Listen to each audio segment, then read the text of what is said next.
எதைத்தான் நீ படிச்சாலும் எக்ஸாம தான் முடிச்சாலும் என்ன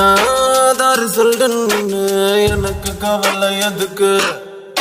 என் அவன் என்ன போல இருப்பான் என் பய புள்ள எப்பவும் ஃபர்ஸ்ட் ரேங்க் தான் எடுப்பான் ஒரு பொண்ண நீயும் லவ் பண்ணா